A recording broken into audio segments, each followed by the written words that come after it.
Thank you, Zainab, for that inspiring speech. Self-awareness is cultivated in silence, honesty, and intentional action.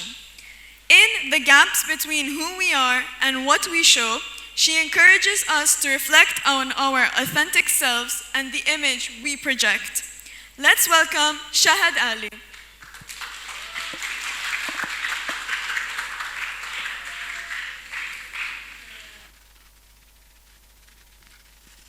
We live in a world where perception often matters more than reality.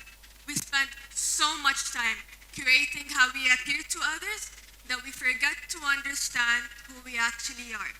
And that is where the first gap forms between who we think we are and who we actually are. When I was younger, I ran an account where I shared advice.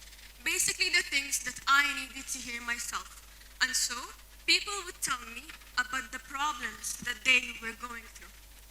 And every story had one thing in common.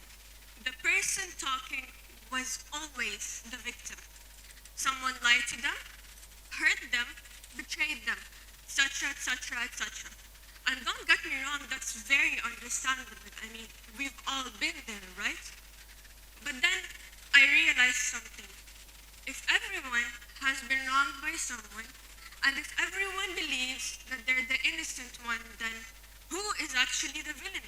How can we all be so pure-hearted, yet we all say people are so toxic?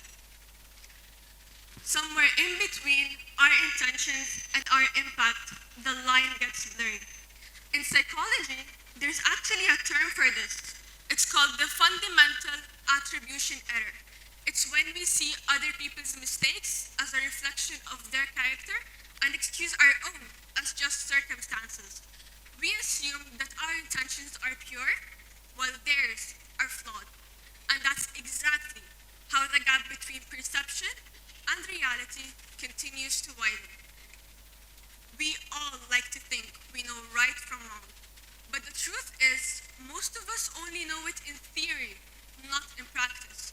We understand morality conceptually, not situationally. We think of it like a checklist. Lying is wrong, honesty is good, loyalty matters. But then, when we step into real-life situations, those lines blur.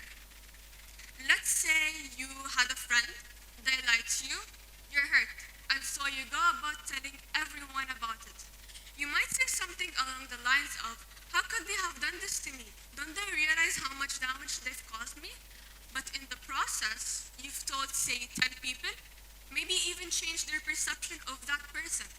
So now, let's think about this for a second. Who's wrong in this case?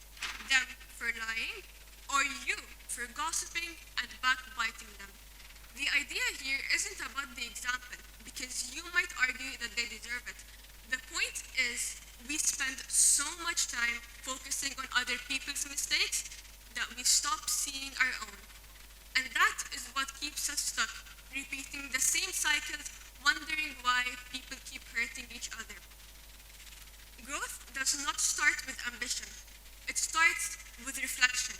Because when you reflect, you weigh your actions against something, your principles. And principles aren't built from perfection.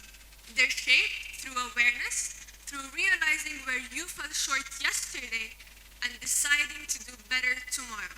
Because without reflection, there's no growth. There's only repetition. Now, our principles don't just come out of nowhere. They're shaped by two things: experience and knowledge. To gain knowledge, you have to learn, read, listen, and question. To gain experience, you have to explore, fail, and try again. And when you combine both, you begin to understand not just who you are, but who you want to become. From there, two things start to form. One, your principles, of course, and second, your goals. And when these are aligned, that's when real growth happens. Because to live by your principles and to reflect on your actions, you need one crucial factor: discipline. And discipline is what transforms reflection into evolution. So if there's one thing to take away, It's that closing the gap starts with reflection. And not the kind you do once a year or when something goes wrong. I'm talking about consistent, honest reflection. Uh, so then, with that being said, act intentionally and reflect often. Because when you do, the gap between who you are and what you show doesn't just close, it disappears.